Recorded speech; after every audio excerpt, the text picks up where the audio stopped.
wa ashabihi wa man tabi'ahum bi ihsanin ila yaumil ma'al.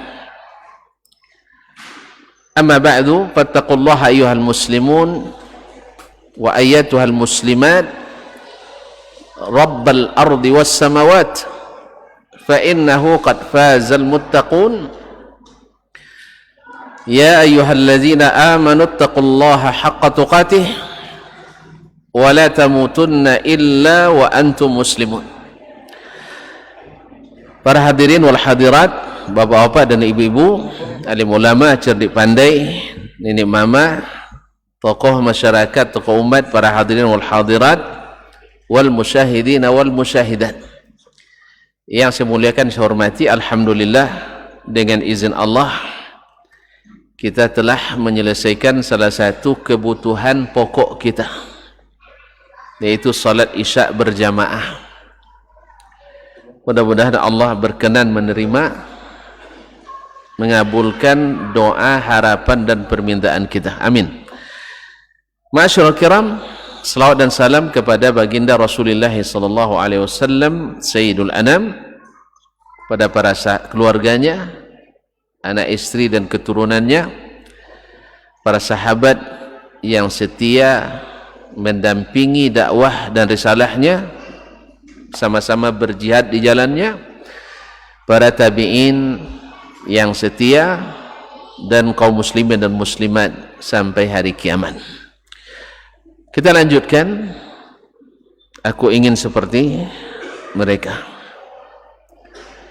Telah kita sebutkan bahwa para sahabat Nabi alaihi salatu wassalam adalah generasi terbaik,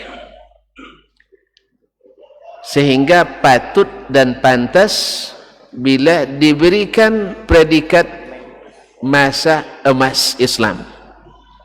Masa emas Islam adalah di masa Rasulullah sallallahu alaihi wasallam, para sahabatnya. Sebab segala visi dan misi kehidupan itu, visi dan misi risalah dan dakwah Islam itu sempurnanya sampai ke puncaknya di zaman Nabi alaihi salatu wassalam, bukan di abad ketiga Hijriyah. Sebab kalau ukurannya banyak tulisan yang lahir, banyak jurnal dan artikel yang terbit, banyak telekomunikasi yang ditemukan, maka zaman kita lebih patut disebut dengan zaman keemasan. Tapi percaya tidak kita bahawa hari ini masa keemasan Islam? Yakin? Ya, yang menggeleng pasti, yang tak menggeleng ragu. Ragu sama aja. Ya, kalau ragu tak jadi.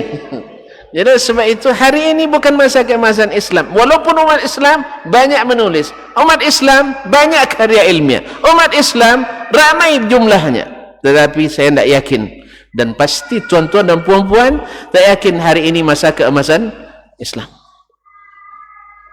Kenapa ini perlu kita tekankan? Sebab tadilah sudah kita sebutkan bahwasanya mereka orang-orang hebat. Karena kalau kita ingin tinjau dari semua aspek kehidupan, dari sisi manapun, masa Nabi masa terbaik. Kalau kita dalam visi misi kehidupan, dalam visi misi pendidikan kita di negeri Kesatuan Republik Indonesia ini, dalam Undang-Undang Nomor 20, ingin menciptakan anak didik yang berkarakter, beriman dan bertakwa, ya, maka tujuan pendidikan ini yang paling terlaksana adalah di zaman Nabi alaihi salatu wassalam. Sempurna. Bahkan mereka beradab dan berakhlak, saling mencintai, menyayangi, persis seperti kata Nabi sallallahu alaihi wasallam, la yu'minu ahadukum hatta yuhibba li akhihi ma yuhibbu li nafsi.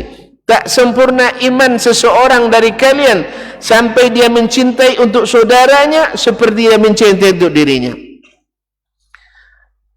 Kalau hari ini tak, yang penting saya dapat, kamu terserah, itu dah bagus tuh.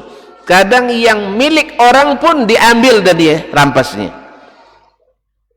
Zaman itu tidak. Sehingga akan kita temukan pada masa itu orang-orang yang wara, bukan berlomba untuk naik, tetapi berlomba menaikkan saudaranya. Hari ini tidak kan? Kita berlomba menjatuhkan kawan, apalagi lawan. Kawan saja dijatuhkan, apalagi lawan. Kalau dulu ada orang bertanya ke seorang alim di antara mereka, pasti dia katakan sal fulanan fa innahu a'lamu minni. Tanya si fulan, dia lebih berilmu dari saya. Lalu pergi ke si fulan yang ditunjuk, dia mengatakan lagi, la, tanya fulan, is'al fulan fa innahu a'lamu minni. Sampai akhirnya kembali kepada yang pertama ditanya. Kalau hari ini kalau sempat tuan-tuan tanya ke saya, habis itu tanya ke ustaz lain, sebenarnya ustaz saya tanya Ustaz Dasman, tapi jawab, kenapa ke Dasman ditanya? Dia paham apa? Dia ngerti apa? Dia kan cuma orang hadis, paling paham rijalul hadisnya. Bukan begitu? Iya enggak? Iya. Kalau dulu orang nak memilih pemimpin, masing-masing main tolak-tolakan. Abu Bakar didorong, dia tunjuk Umar sajalah. Umar disorong, enggak, Abdurrahman bin Auf lebih patut. Hari ini kita main dorong-dorong juga. Kamu jangan maju, saya saja yang maju, sama juga, dorong-dorongan juga. Cuman bedanya, kamu biar pergi, saya enggak. Kalau kamu jangan maju, saya yang maju. Maka hasil dulu pemimpin yang terpilih di masa itu, kalau masa ini, iya juga sama. Nah, bagi pendukungnya. Allah musta'an. Kaum muslimin dan muslimat dirahmati Allah. Ini kita bicara konteks umat Islam ini. Ya. Dan memang umat Islam yang pernah menjadi khalifatullah. Kalau tuan-tuan nak tinjau dari sisi ekonomi, apa barometernya masyarakat sejahtera itu? Tidak ada juga tahu, tidak ada pakar ekonomi di sini. Baik, ekonomi terbaik itu adalah masyarakat merasa cukup dengan apa yang dia miliki, bahkan cenderung memberi apa yang dia miliki kepada orang lain. Hari ini baru dapat terima gaji, langsung bersedih. Kenapa? Masuk di kreditnya 3.500.000. 2 menit setelah itu datang debit lagi 3.500.000, ya, datang debit 3.498.000,28 rupiah. Ada yang tinggal? Ada, habis. Sehingga hari ini kita lebih banyak pengemis. Kalau mereka tidak cukup dengan apa yang diberi. Bahkan di zaman keemasan itu, orang bukan ngantri terima zakat, tetapi orang ngantri bayar zakat. Sampai ada yang berjalan dari Yaman ke Baghdad, ke Sana'a di Yaman, ke Baghdad di Irak, menjajakan zakatnya. Yaman dengan Irak berapa jauhnya, Dek? Kira-kira dari Setumbuk ke ya, dari Yaman ke Irak menjajakan zakatnya, rata-rata mengatakan mohon maaf, saya tidak berhak terima zakat. Kalau kita masih 3 bulan lagi nak jatuh tempo zakat, dah masukkan proposal, Pak, jangan lupa saya enggak. Jangan lupa saya. Sampai kadang-kadang antrian untuk dapat 25.000 nyawa melayang gara-gara itu. Jelas tak? Ini di sisi ekonomi. Sisi apa lagi? Politik, hukum, keamanan. Di masa itu masa keemasan. Sekarang orang bersalah lari dan susah dicari. Hari itu orang bila berdosa datang mengakui. Seorang sahabat tanpa sengaja terlihat seorang wanita Ansar sedang mandi. Terlihat oleh dia, astagfirullah, tersentuh hidungnya ke dinding, berdarah. Dia belum tenang sampai mengadu ke Rasulullah sallallahu alaihi wasallam. Terlihat kalau kita sengaja pasang CCTV, na'udzubillah, thumma na'udzubillah. Kaum muslimin itu pun ngaku tak sengaja. Macam mana pula pasang CCTV tak sengaja? Kaum muslimin dan muslimat dirahmati Allah. Mereka yang ketika dilihat oleh Nabi SAW sedang memakai cincin emas di tangannya, laki-laki bukan perempuan, Nabi SAW ambil cincinnya dan dibuang. Kalau sempat ustaz ambil cincin emas di tangan tuan-tuan sekarang, ditumbuk ustaz tu. Ustaz tak tahu ni si tumbuk ni ustaz. Kena tumbuk ustaznya. Bukankah sebelum ini kita mendengar ketua MUI di mana saya tak tahu dibaca oleh orang yang juga pekerjaannya gara-gara dinasihati. Hari itu tidak. Diambil oleh Nabi dari tangannya emas, karena siapa yang pakai emas laki-laki di dunia takkan pakai emas di akhirat. Tapi perempuan alhamdulillah aman. Ya, perempuan aman. Makanya kalau bapak punya emas nanti hadiahkan ke istri tersayang. Insya Allah dapat bidadari yang paling penyayang. Ini orang laki-laki nak pakai emas pula, kasih sama perempuan. Nah, ketika Nabi pergi, ini lihat kaum muslimin, ketika Nabi pergi, sahabat yang lain katakan kepadanya, Nabi kan marah kamu memakainya, bukan mengambilnya kembali. Katanya, wallahi, demi Allah, saya tak akan ambil sesuatu yang sudah Nabi buang dari tangan saya. Allah. Kalau kita kan tak, dah jelas-jelas dilarang oleh Allah dan Rasul, nak cuba-cuba juga tanya ke ustaz, mudah-mudahan hukumnya tidak haram. Mudah-mudahan hukumnya tidak haram. Dilarang oleh Allah dan Rasul, tanya ke Ustaz Dasman, gimana hukumnya Ustaz? Haram. Ini kaji mana pula ini keras kajinya. Lalu tanya ke Ustaz yang lain, Ustaz bisa ndak? Tolong ditawani, hukumnya jadi makruh jadilah Ustaz, walaupun tak mubah makruh jadi. Alhamdulillah sebagian Ustaz mutasahil, lalu dia katakan untuk zaman sekarang Pak makruh lah, tak apa-apa. Alhamdulillah, ini baru Ustaz, ini baru Ustaz bisa memberikan solusi bagi umat. Mereka tidak.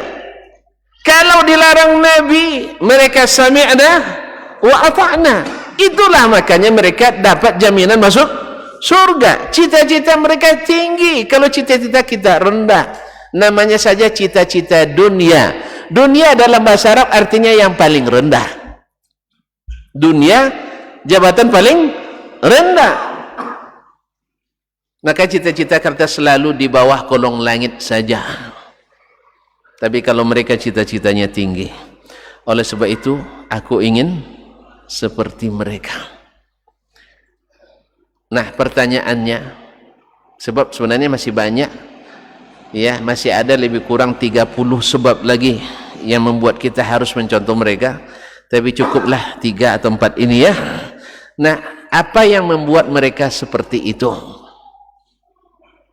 Pertama, kaum muslimin dan muslimat dirahmati Allah adalah karena iman. Beriman pada Allah dan Rasul. Karena ini pokoknya. Orang kalau bisa hafiz Quran, tak beriman pada Quran, dia tak dapat hidayah dari Al-Quran ini. Maka Nabi katakan, wal Qur'anu hujjatun laka aw alaik. Al-Quran itu menjadi hujjah yang meringankanmu di pengadilan Allah, atau menjadi hujjah yang memberatkanmu. Maka Allah tegaskan, dzalikal kitabu la raiba fi. Al-Quran itu kitab yang tidak ada keraguan padanya, hudan lil muttaqin. jadi hidayah bagi orang bertakwa. Siapa yang bertakwa itu? Alladzina yu'minuna bil ghaib, orang yang beriman pada yang gaib. Maka berita yang datang dalam Al-Quran atau dalam sunnah Nabi, mereka langsung benarkan. Ini iman. Dan bila perintah, mereka langsung kerjakan, karena ini iman. Dan karena mereka beriman, larangan langsung ditinggalkan. Makanya hampir-hampir tidak ada pertanyaan sahabat ke Nabi SAW. Jadi katakan hampir-hampir tidak ada pertanyaan sahabat ke Nabi SAW, ya Rasulullah, masalah ini hukumnya wajib, sunat, mubah, makruh atau gimana? Tapi pertanyaan mereka selalu, apa hidayah Nabi dalam masalah ini? Bagaimana yang diperintahkan Nabi dalam masalah ini? Bagaimana yang diamalkan Nabi dalam masalah ini? Ini yang mereka tanyakan. Sebab apa? Sebab mereka paham jalan menuju surga itu ada pada petunjuk Nabi SAW. Iman. Yang kedua, setelah mereka beriman pada Allah dan Rasul, Allah turunkan Al-Quran sebagai tali yang dijulurkannya ke kita supaya kita bisa naik ke atas kembali. Faman tabi'a hudaya fala khaufun 'alaihim wa lahum yahzanun. Siapa yang ikut petunjukku tidak boleh khawatir dan takut, akan selamat balik. Maka mereka mencari ilmu, pertama yang mereka cari adalah Al-Quranul Karim. Oleh sebab itu anak-anak mereka ditalqinkan untuk baca Quranul Karim. Ilmu yang pertama masuk ke dalam pikirannya adalah Al-Quranul Karim. Bukan teori-teori barat, timur, utara, selatan, tetapi adalah Al-Quranul Karim. Dan ingat, ketika mereka belajar Al-Quran, seperti dalam hadis lewat Imam Muslim dari Samurah bin Jundub radhiyallahu ta'ala anhu, mereka sebelum belajar Al-Quran beriman dulu pada Al-Quranul Karim. Kunna nata'allamul iman qabla an nata'allamal Quran. Kami belajar dulu beriman sebelum belajar pada Al-Quran. Kita tidak, Masya Allah, dah baca Al-Quran tapi tidak beriman pada Al-Quranul Karim. Lebih percaya dengan teori-teori pikiran, lebih percaya dengan logika-logika dan retorika, sehingga meninggalkan Al-Quranul Karim. Demikian juga mereka tahu bahawa Rasulullah SAW tak berbicara berdasarkan hawa, tetapi yang dia katakan adalah wahyu yang diwahyukan. Wa ma yantiqu anil hawa in huwa illa wahyun yuha. Nabi tak berucap, Nabi tak bertutur karena hawa dan keinginannya semata, tapi beliau berkata dengan wahyu yang diwahyukan. Kalau sudah wahyu berbicara, pasti benar. Maka mereka mencari ilmu dari Al-Quranul Karim. Selepas itu dari hadis-hadis Nabi SAW, akhirnya mereka mendapatkan ilmu tersebut. Yang ketiga, mereka dididik oleh Nabi, orang-orang yang berilmu tidak sekedar teoritis. Bukan ilmu untuk supaya mengenyangkan intelektualitas pikiran, tidak. Bukan hanya sekedar untuk mendapatkan jabatan seorang alim, seorang ulama, tidak. Atau seorang pakar, juga tidak. Tetapi Nabi SAW mengajarkan mereka untuk mengamalkan. Maka ilmunya as-salaf, para sahabat dan tabi'in dan seterusnya, adalah ilmu yang melahirkan amal, sehingga lahirlah peribahasa mereka, al-ilmu bila amal kasyajari bila thamar. Ilmu tanpa amal seperti pohon tak berbuah. Ini di sini ini pohon apa yang paling yang paling banyak ditanam orang? Kalau di Riau ada pohon sawit. Saya mengilustrasikannya, sebatang sawit tapi buahnya sekali panen 200 kilo. dibanding dengan sawit misalnya 1 hektar panennya juga 200 kilo. Pilih yang mana? Yang sebatang atau yang sehektar? Hah? Sebatang. Ini rugi kasih pupuknya, hasilnya hanya 200. Ini pupuk sebatang, hasilnya 200. Nah, pilih yang mana? Yang sebatang atau yang sehektar? Sebatang. Kalau di sini apa yang ditanam orang, Pak? Banyak. Yang ditanam ikan. Ikan bukan tanam, Pak. Nah, jadi kaum muslimin dan muslimat dirahmati Allah, yang berbuah lebat lebih diharap daripada yang berbatang banyak. Jadi Nabi tidak menciptakan para alim yang tanpa amal. Bahkan dalam istilah Islam masa itu, seperti kata Abdurrahman Ibn Al-Qasim rahimahullah, salah seorang ulama tabi'in, qalilul ilmi ma'at taqwa kathir, wa kathiruhu ma'a ghairi taqwa qalil.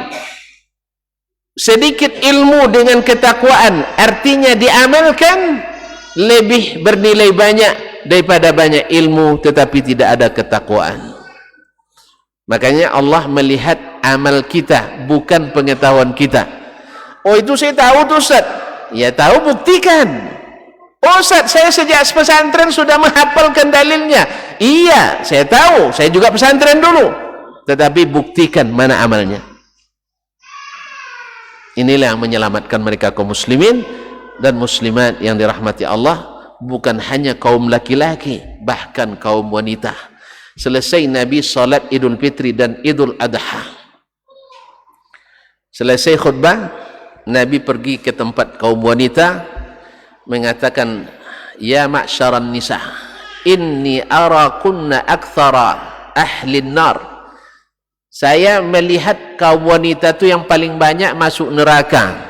Kalau sempat Ustaz bilang sekarang, besok jangan diundang lagi Ustaz, kan dipaksanya bapak ni, besok jangan diundang Ustaz itu lagi katanya, diboikot, pasalnya awak masuk neraka katanya. Nabi bilang, saya melihat kaum wanita paling banyak masuk surga. Penyebabnya tahu enggak? Apa sebabnya wanita itu banyak masuk surga, masuk neraka? Enggak tahu rupanya ya. Pertama, sering mengingkari kebaikan suami. Ahsanta ilaihi dahra kullah, kamu berbuat baik kepadanya selama sepanjang masa, lalu salah sekali, hilang semuanya. Ibarat pepatah kita, hilang panas setahun gara-gara hujan sehari, banjir langsung. Kaum muslimin dan muslimat dirahmati Allah, masyarakat kiram dirahmati Allah. Nah, apa yang terjadi dengan kaum wanita waktu itu? Marah sama Nabi? Nah, mereka justru mengikuti arahan Nabi supaya jangan masuk neraka. Maka kata Nabi, maka bersedekahlah, karena sedekah itu tudfi'u ghadabar Rabb, memadamkan kemarahan Allah tabaraka wa ta'ala. Maka di antara mereka ada yang buka gelangnya, diserahkan kepada Nabi. Ada yang buka, apa namanya ini? Kalau kami subang namanya, ya. Subangnya diserahkan ke Nabi. Ada yang buka, ini apa namanya? Saya tidak pernah pakai itu masalahnya. Hah? Dukwa. Kalungnya serahkan ke Nabi. Ya subhanallah, karena mereka takut masuk neraka dan ingin masuk surga. Bukan marah. Kalau kita sendak sekarang ni, kalau ada ustaz ceramah, ada yang tersinggung, pasti yang fokusnya ke yang tersinggung itu. Apa yang dibacanya, padahal sejam ceramah bukan itu aja yang dibaca, banyak yang lain. Besok ustaz itu tolong ya, tolong. Kalau bisa, itu pengurus yang undang dihentikan. Allah musta'an. Jadi mereka tidak, cepat sekali, seperti yang tadi, dibuang. Apa yang namanya tadi? Cincin emasnya. Disuruh ngambil lagi, Nabi pergi, enggak, saya tak ambil lagi. Allahu Akbar. Ketika turun ayat diharamkannya khamar, apa yang mereka lakukan? Sudah di tangan begini, mau ditenggak lagi, dia bukan hanya diserahkan begini, dia hancurkan tempat-tempatnya. tempat-tempat penyimpanannya dipecahkan. Sebab kalau masih dia letak di depan pintu, ada yang mungut lagi, pemulung nanti minum pula dia. Tidak, sampai jalan-jalan Madinah banjir oleh tuak yang diserakkan dan tempat-tempat yang ditumpahkan. Kalau kita kan tak sayang nih, ini botolnya bagus ini untuk dikoleksi. Akhirnya disimpan botolnya. Baca lagi, ingat lagi, baca lagi, ingat lagi. Sekali-sekali kan Allah kan Maha Pengampun, Maha Penyayang. Ya, minum sekali, akhirnya kembali lagi. Tapi mereka tidak. Ketika datang haramnya riba, karena beriman, mereka tinggalkan serta-merta. Wa dharu ma baqiya minar riba. Nah sekarang kita enggak. Macam tadilah, katanya riba itu haram ya Ustaz. Iya, kenapa? Tidak ada solusi Ustaz untuk bikin halal Ustaz. Untuk bikin halal. La ilaha illallah Muhammadur Rasulullah. Halal haram itu bukan otoritas ulama. Otoritas ulama hanya sebatas menyampaikan pesan Allah dan Rasul. Sebagian kan mengatakan, menghalalkan haram otoritas ulama, keliru. Bahkan Nabi SAW, kalau bukan Allah yang berikan kuasa itu, dia tidak berhak menghalalkan, mengharamkan. Nabi kalau bukan karena Allah yang berikan hak menghalang haramkan, dia tidak berhak. Cuman karena Allah berikan kepadanya, wa may yuti'ir rasul faqad ata Allah. Siapa yang taat kepada Rasul sama dengan taat kepada Allah. Apa sebab? Karena Rasul itu diberikan wahyu dan maksum dari segala kesalahan. Cukup sekianlah dulu ya. Cukuplah saya. Mau nambah lagi? Masih banyak. Ada 30 lagi. Siap? Antum siap, yang lain tak? Nanti kalau dibuat angket pasti bilang, janganlah Ustaz, nanti ajalah. Nanti. Tapi yang mudah-mudahan yang saya sebutkan itu sudah mewakili, dan mudah-mudahan kita berminat untuk seperti mereka. Karena kata Allah tabaraka taala, fa in amanu bimithli ma amantum bi faqad ihtadaw. Andainya mereka beriman seperti kalian para sahabat beriman, merekalah sebenarnya yang mendapatkan hidayah. Allah SWT mudahkan, insyaallah tak payah. Syaratnya satu, beriman pada Allah dan Rasul. Yang kedua, berilmu apa yang Allah inginkan dan apa yang diajarkan Rasul. Yang ketiga, diamalkan. Ini ketiga kekuatan yang mereka miliki, yang hampir-hampir tidak ada di zaman kita ini, di sebagian besar umat Islam. Sebagian berilmu tapi tak diiringi dengan iman. Sebagian berilmu dan diamalkan tapi tak ada iman di dalamnya. Sebagian beriman, percaya tapi tak ada ilmu pula, sehingga beramal menurut selera. Dan ada yang beriman, beramal tapi ilmu tak ada, semacam tadi juga. Yakin luar biasa, bahkan tak boleh bergeser sedikit pun keyakinan itu. Cuma dasarnya rapuh tanpa ilmu. Tapi berapa banyak pula yang Masya Allah menyandang gelar-gelar bergengsi dalam ilmu, tetapi tidak mengamalkan. Yakin, cuman mohon maaf, belum bisa ngamalkan Ustaz. Belum bisa ngamalkan. Loh, antum sudah yakin ini beruntung? Sudah. Modal sudah ada? Sudah. Pasti beruntung? Pasti. Loh, kenapa tidak mau? Antum jadi orang rugi. Ibarat pedagang, modal sudah ada dan pasti beruntung. Misalnya kalau jualan menggalih di Ziko, untung sebulan minimal 20 juta. Kalau menggalih tempat lain, untung maksimal 2 juta. Pindah ke mana? Pindah ke Jami' Situmbu. Apa sebab? Pasti untung. Jelas? Jadi sebab itu kaum muslimin dan muslimat dirahmati Allah, marilah kita menjadi orang-orang yang beruntung seperti para sahabat Rasulullah sallallahu alaihi wasallam. Semoga itu dimudahkan bagi kita, dan siapa yang mencintai sesuatu sering menyebutnya. Siapa yang mencintai sesuatu dikumpulkan bersamanya. Semoga Allah kumpulkan kita bersama Rasulullah, Abu Bakar Siddiq, Umar bin Khattab, Uthman bin Affan, dan Ali bin Abi Talib, dan semua sahabat Nabi sallallahu alaihi wasallam, karena kita persaksikan kepada Allah kita mencintai mereka. Amin ya rabbal alamin. Barangkali ada pertanyaan, tak perlu lah ya, karena jelas sekali nampaknya tadi. Kalau sudah jelas tak pertanyaan lagi? Ada pertanyaan saya? Enggak kan? Alhamdulillah. Memang saya pandai menjelaskan. Sehingga tidak ada pertanyaan lagi. Terima kasih dan mohon maaf. Ada? Nah, memang sudah terjawab semua Ustaz katanya. Atau jangan-jangan kalau dijawab lagi nanti lama nih menahan lapar nih. Baiklah, kita cukupkan sampai di sini. Mudah-mudahan Allah walaupun tidak mempertemukan kita lagi di sini, semoga di sana kita saling bertemu dan mudah-mudahan reuni kita di sana. Kita pernah bertemu di Masjid Jami' Situmbuk, Kabupaten Tanah Datar. Mau kan? Mau? Ya, kalau siapa yang duluan nanti cari yang terlambat ya. Cari yang terlambat. Wallahu taala alam wa sallallahu ala nabiyyina Muhammadin wa sallam wa subhanakallahumma bihamdik asyhadu an la ilaha illa anta astaghfiruka wa atubu ilaik. Wassalamu alaikum warahmatullahi wabarakatuh.